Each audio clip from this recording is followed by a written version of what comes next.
This is the Mission Shaped Podcast. You're listening to the author's take.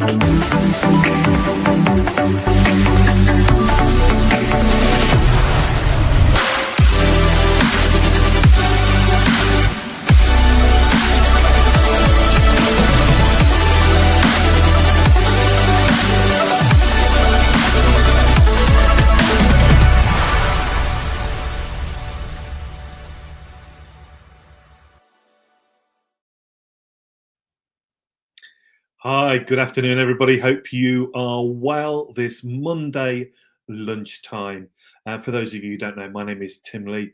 I work for the National Fresh Expressions team here in the UK, kind of have responsibility for networking. If you've not heard of Fresh Expressions, go and have a look at the website. But we are committed to joining in with what it is that God is already doing. And I'm delighted to welcome Ian Mobsby here to us today. Ian, it is great to have you here. I was trying to think back actually when it was that you and I kind of first connected, and it must have been, probably must be 10, 15 years ago in terms of our kind of conversation, but it's great to have you here. Are you good? Yes, Tim, thank you. Yeah, I'm looking forward to this. You and I got to know each other in the very early days of kind of Fresh Expressions.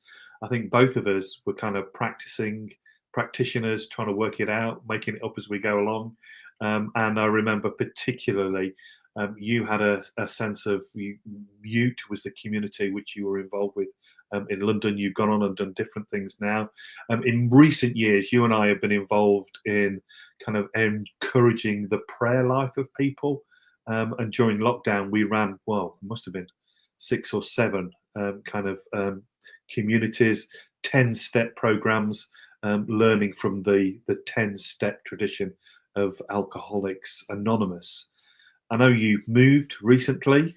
Whereabouts are you? Well, I think you're in London today, but work-wise, you've moved, I think. Is that right? Yes, no, I work now in the Anglican Diocese of Niagara, where I've become a diocesan missioner, so mixture of practitioner and supporter of a load of missioners, although missioners stroke pioneers in Canada. And it's significantly cold. I'm quite glad I'm here in London because it's -25 in Niagara today. So it's good to be here rather than in Canada. Brilliant. So the book that you have been involved in writing is called The Seeking Heart. With a sub line of a contemplative approach to mission and pioneering. So we're going to go straight in.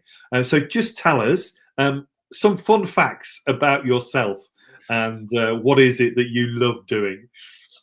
So people don't know this, but because I'm possibly the most unscientific person you will meet. But my grandfather was a big scientist who came up with a special formula for making sure that lenses on telescopes are accurate. So there would not be a Hubble telescope if it wasn't for my grandfather.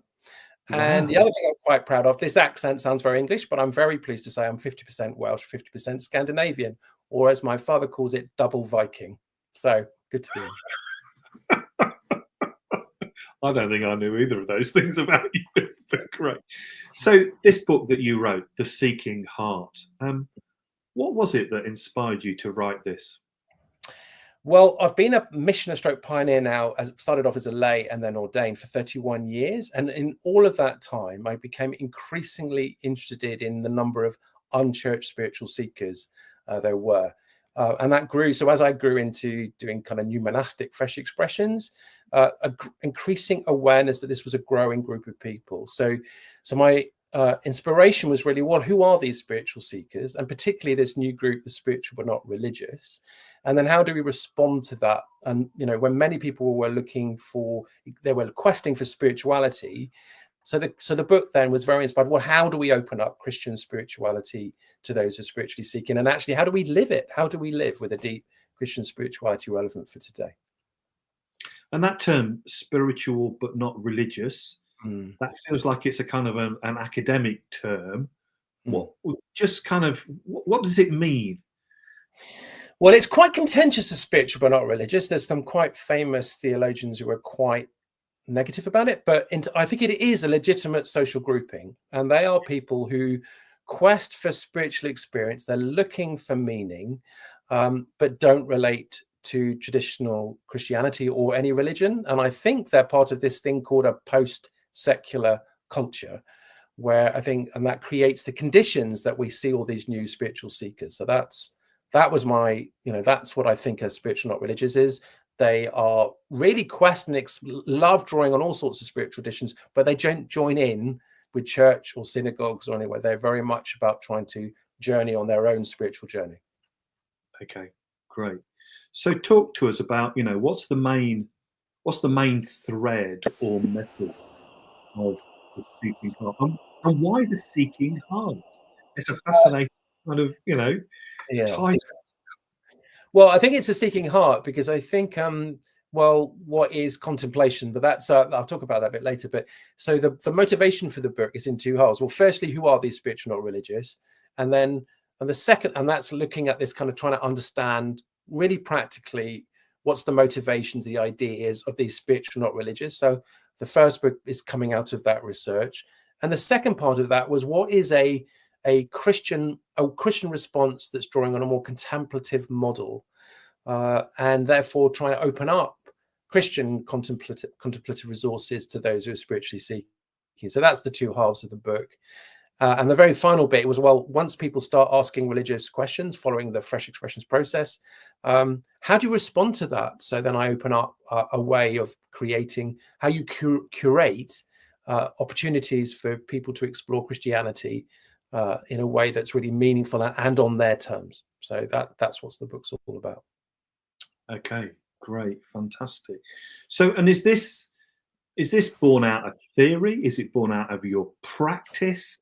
Is this just something that is just a good idea, or where's this coming from for you? If you like, what's at the heart of it for you? Well, this all began when I was in this new monastic community called Moot in the City of London, working with some colleagues, where we set up two things: a meditation group, a missional meditation group, opening up Christian spirituality through an adapted John Main approach. And also alongside that, something that started off being called Serum that grew into Searching Soul, which was an opportunity for spiritual dialogue. And these were really, really significant. And I think for me, they kind of opened me up to this being a really important area that was quite neglected. And I didn't really know anybody who was using this kind of combination of meditation and dialogue as a way of being missional with spiritual seekers. So that's why I got really interested in it. And I think it's been very important for my own Christian life. And the sense of, the contemplative tradition is really, really important and somewhat underplayed. So that was a very important part for my own spiritual growth. And I mean, personally, as someone who also has a call to be a contemplative on their life, I think that's where often our paths have crossed, and we've had a number of really interesting conversations about what that means. So you talk about, the use of the contemplative tradition or a contemplative approach to mission and pioneering. So how do you understand that word contemplative? Good question. I think there's two really important themes. Firstly, contemplative says that actually the encounter of God, our prayer life, how we relate to God and encounter of God matters. And particularly ones where we are letting go, where it's all about silence. How do we meet God that speaks from within just as much as from without? So there's all these so I've been very inspired. We've got 2,000 years of resources of different prayer traditions. And for me, the kind of Benedictine, Franciscan, Ignatian, and Carmelite forms of prayer being deeply resourcing about how to live today. So I think there's something about these really ancient prayer practices that are deeply resonant now. I think the other part, which is really important, is that the contemplative tradition says that it says something about human nature and our identity, that actually as human becomings, rather than human beings, we have an interior life. There is this sense that our true self is an interior self that we can only really discover through God. And Thomas Merton writes quite a lot about that. And I think we live in a world that exists at the surface of itself. And we certainly see that with all that's going on in the world and in politics, the ego and the false self, and how that's, you define yourself by power and achievement, and that's very egoic things. Well, the contemporary tradition says, well, that's all false. That's not real. And actually the true self is about that inner landscape is incredibly important. And I think the church, to be honest, sometimes exists too much at the outside of itself. Yeah. And actually in conversion, if we're talking about mission, then it's that interior self, the discovery of God that speaks from within, the self that's transformed through the love of God and encounter of God is incredibly important. So I've needed that as an individual, really. It's kind of saved my life discovering that. I'm not sure I would have been able to sustain being a Christian in the complexity of the world without it. And it's deeply relevant for those who are called to mission and opening up the Christian tradition for those who are spiritually seeking, right? Because many people have no idea who they are. And there's something about opening up Christianity to help people go much deeper in who they are in God. So just let me get this. Does this mean then that actually, if the kingdom of heaven is within us, and that actually there is, for too long, we've thought that actually it was external to us, and that interior journey is about discovering the love of God, which is within each one of us? Have I got that? Have I got that right? Yes, I think because if you think about culture, we're still coming out of the Enlightenment of modernity, which is all about rationalism and thinking. And we'd forgotten that Jesus talked about the heart being the organ of faith. And the heart is all about that inner landscape, about that inner being. And so, yes, I think you're absolutely right. I think that faith, Christianity starts from within. And the church, I think we're still in recovery from this idea that we suddenly have to have everything worked out in terms of thinking and words. But actually, the deep is all about encounter of God, and that's got to be from within. And I think the deeper you go in Christianity, the more you need to go deeper into prayer and deeper into God that you discover from within. And you would say that is about silence and about solitude, and connecting with the other. Yes. I think it's critical in a world where we are, I've met people who are terrified about being silent, because when you're silent, you have to face who you really are. You're naked before God, right? We fill our lives with technology and avoidance. And we use noise, and it's very almost, that God that speaks with a still small voice needs space to be encountered.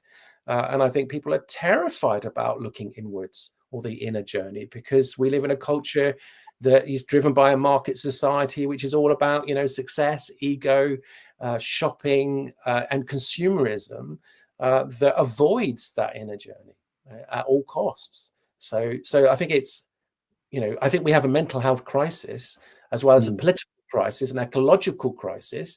I think Thomas Merton is utterly right, because many people are avoiding that inner journey. And Jesus was all about that inner journey. And he lived out that profound way of life as a disciple, of kind of silent prayer, encounter of God, and then action, prayer and action. And my experience of Christianity is it's very little prayer and a lot of action. And that's, I was going to say, and that's really interesting, if you like, because, it kind of takes us into the next question, which is, most of us who've been involved with Fresh Expressions, new worshipping communities, pioneering, however it is that we like to talk about it, are active, have been, or still are activists who, and I know because I think about it myself, is that often it's only been about the top 6 inches. It's only been about what knowledge is it that somebody needs to know. And actually what you're saying is that that's not so important as the interior journey and what it is that God's saying to us inside. And if you like, you argue very strongly in the book that actually we've taken on the sacred secular divide and have effectively said that Christianity is just about information or knowledge. Yeah. And actually you're saying something very different. That actually it's far more holistic. It's far more about our hearts. Have I got that right in terms of? Yeah, totally. So, so much of mission, sometimes I felt guilty as a missionary, that I'm not, sometimes we feel the pressure to be like secondhand car salesman, trying to force people or manipulate people or have the perfect argument, as if facts for Jesus enables people to find Christianity. I fundamentally don't believe that. The gospel stories of Jesus and of the disciples and the apostles were all about people having transformative experience of God and of Jesus. So this, I think it's Karl Rahner predicted that. He said the Christian of the future would be a mystic, or they will not exist at all. And I think that's absolutely right, that actually there's something about opening up, this depth, that we have to live with this depth of God. Our prayer practices, the way we live is a rhythm based on encounter of God, is critical.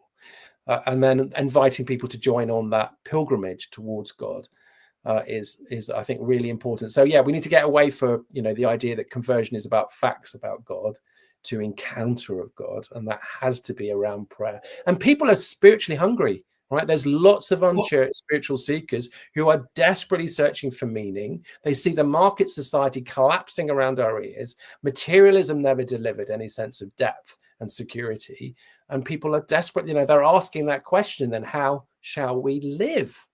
So it's not about but just about belief now. It's about a whole way. How do we live? How do we know who we are? How do we live as fulfilled human beings? And I believe that can only come from a depth of contemplation that drives us into action. That false dichotomy. If you're really deep in God in prayer, then it leads you to that relational mission, that depth of Christ. And then our lives then become moments of seeking to serve God through being curators of opportunities for people to encounter God. It's so critical. And I think too much of my life I was running around like a headless chicken, trying to run all sorts of things for people, where I was like living at the surface. And guess what? It was utterly unsustainable and really didn't serve God in terms of mission. And I love the contemplative idea of mission. So rather than missional being about just conversion, mission is actually about God restoring all things back into right relationship with God. Is that 2 Corinthians 4 and 5 image, which then is deeply transformational and so exciting, So it's less about secondhand car person, more about being deep disciples in God. I feel much. And that means, and if you like that then goes to the heart of our kind of Christology, if you like, as to the whole of the world, not just individual personal salvation. Yes. The whole of the world is being reconciled with all of the ecological implications that brings. Yes. And the other part of that, which you're absolutely right, Tim, is then that everybody is on their own unique pilgrimage.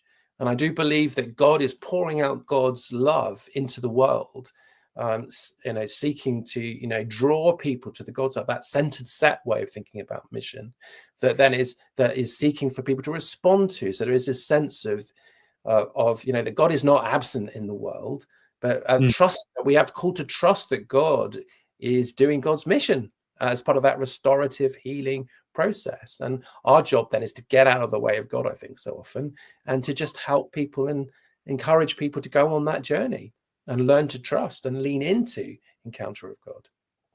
And I'm just thinking that ties in completely with, if you like, Fresh Expressions has always been about the Missio Dei. God is at work in the world, and our role and our task is to discern and to discover where it is in the most surprising of places.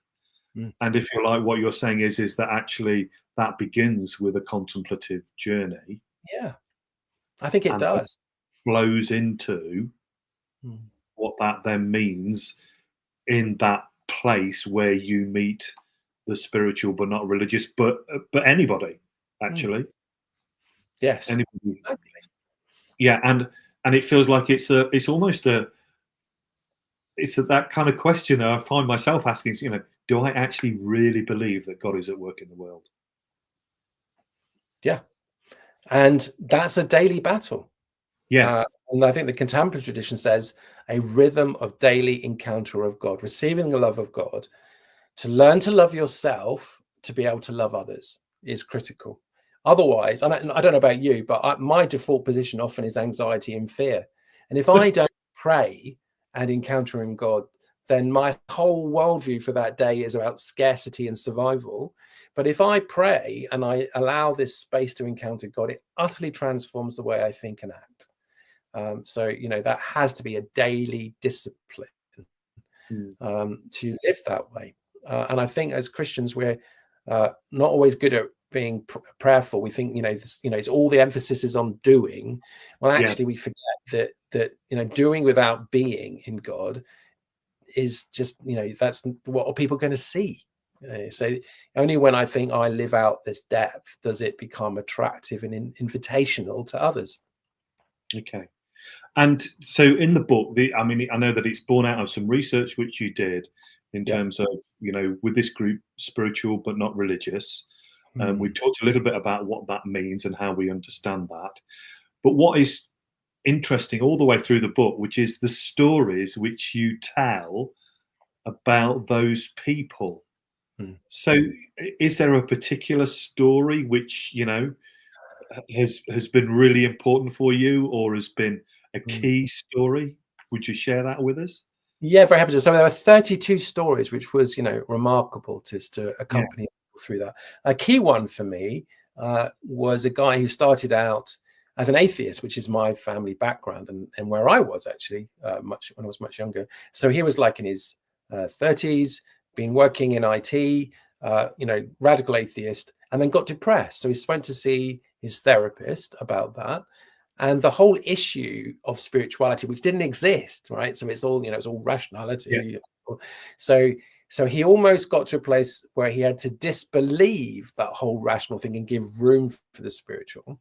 And he did some research. So I think he started going off to a Buddhist center for meditation and turned up at one of these missional meditation groups that we were running in the city. And then he joined in with that and joined in with that very reliably because he experienced it to work. The meditation thing opened up spirituality and Christian spirituality. So on the back of that, he then joined the dialogue group and then started to explore, you know, and then, you know, started off with a very negative stereotype about Christianity in the church, but then grew to being a bit more open and then started asking religious questions in this dialogue group.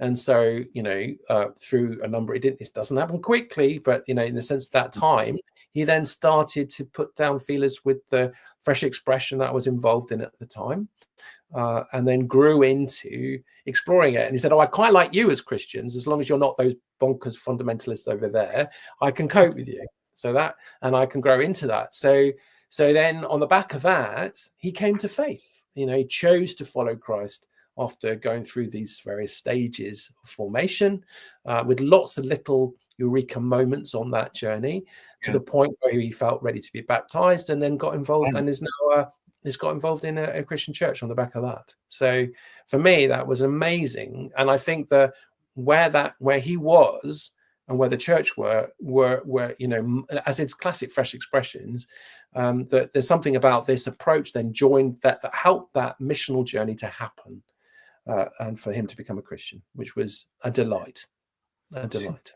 So you talked about this kind of contemplative community. So how do you host one of those? Because, you know, often as Christian, you know, let's face it, you know, we're pretty good at trying to shoehorn people in or tell them what it is that they should believe or should practice. How do you host that kind of space? Well, there's different ways of doing it. There's no one way, I would say. I mean, one way is through new monasticism, but that's not right everywhere. That's a particular form of fresh expressions that has strengths and weaknesses. Other ways, I think, is about how could you, so if you're in a parish church context and you want to be more missional, how could you run a contemplative prayer group? How do you have a space for this where people could be very committed to the regularity of some sort of missional meditation group and dialogue group?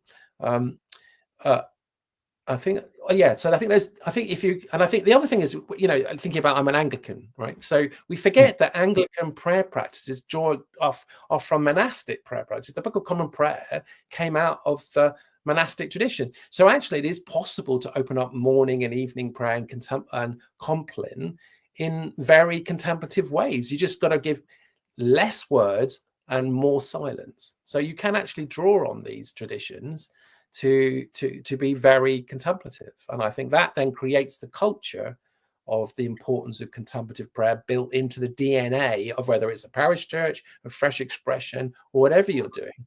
So I don't think, you don't have to be new monastic to do this work. I think you just got to have an openness to the incredible amount of spiritual seekers out there and those that call themselves spiritual, not religious as a subset. And then think, well, how could you serve people in their spiritual journey? And I mean, running a meditation group doesn't get any easier. You do an introduction, you're silent for 20 minutes, you tell people what to do, and then you do an ending. That's it. So, no, it's not a challenge Annika sort of activity. I love it. So what you're saying is that to be more missional, we need to be more silent. Yeah, we have to have room for stillness. And the other thing that someone said to me once, and I won't tell you who it was, it said you've got to be an introvert to be contemplative. I fundamentally disagree. I'm a ridiculously extrovert person. I need it. I need silence around me in the reality to get out of my head into the reality of the world and the reality of who I am. Right. So that's critical, I think, to think that way. And it also goes, it really goes against that kind of whole who's in control, exactly, and where the primary agency resides. That it's not us. The primary agency is God, and dare we entertain 20 minutes of silence to let God get a word in edgeways almost. Exactly. We're so impoverished. So so there's something about us as individual Christians in this book, and there's also something about a confidence into a particular more contemplative model of mission, and they go hand in hand for me. And I know towards the end of the book, there's some there are some ways in which you can host these kind of spaces and what that looks like, and you provide some helpful liturgy as well, and some prayers. So that, again, people can buy the book and read about that, but also, if you like, actually, try it themselves, give it a whirl, because it's possible. So just tell me then, what is it arising out of this book that people should really grab a hold of? What is it that if people are listening today, what is it that you're really hoping they will take away from this? Well, one is, I think, about more contemplative understanding of the spiritual journey. I mean, I don't know about you, but no one ever told me that there are these stages of awakening, purgation, illumination, and union. And for me, they're critical stages in becoming Christian, and also critical stages of growing into Christianity. They don't stop, but these cycles of awakening, purgation, illumination, union. And so just to unpack that a little bit. So what do you do? Those sound like deeply theological words, which I'm not quite sure I understand. But just tell us a little bit more about those words. Well, I think awakening is about when people are stirred to the reality of God. So that story I told, that was stirred through some form of therapy. It could be anything where people have some sort of stirring. And then purgation is when you suddenly realize that you are broken. And then suddenly, we have so many attachments. We live in a very unhealthy way in a market society that you suddenly are, we carry wounds and pains of our life experiences, and quite quickly they catch up with us. And then so as people hit purgation, which is a painful stage, then you have to kind of encounter God to get through that, which is called illumination, which is where you let go that, those prayer practices of surrender, to let go of all those attachments and disappointments and wounds to seek healing, that lead then to the idea that people become in Christ, become Christians. And by doing that, they're stepping into union, which is about a deeper and full relationship with God and Trinity. So those are the critical life stages. You start from this place of awakening that leads to these stages to becoming Christian in Christ. And that is a pilgrimage. And we forgot again that actually pilgrimages aren't just for the Christian, but for those who are spiritually exploring, right? So prayer and this missional journey then become a way of opening up mission and evangelism in a very indirect, non-directive way. So that's the first big one I want to say. The second thing is too many Christians and in church are totally unaware that we're in a post-secular culture, And there are, that we're increasingly seeing large numbers of unchurched spiritual seekers. And I'm always shocked about how many places have no idea that's going on. So I think first to notice that in your neighborhood, and this book then shares some resources about how you approach it. A, how do you understand it? And two, how do you respond to it? So that's the second big thing. And I think the third one is, I think this stuff is incredibly exciting. I've spent most of my church life feeling guilty I'm not doing enough. And suddenly you've got a whole approach that says, well, actually, I'm going to curate these opportunities in the expectation that God will do what God will do. And I just have to get out of the way. And just like Philip was with the Ethiopian eunuch, responding to what God is doing, well, that's just a delight. I love that way of working. So even now, when I'm in Hamilton in Ontario, there is a group called Hamilton Well, where it's called Beer and Meditation and Beer. So they have meditation and go for a beer. They got 200 members, unchurched people who are signed up to that.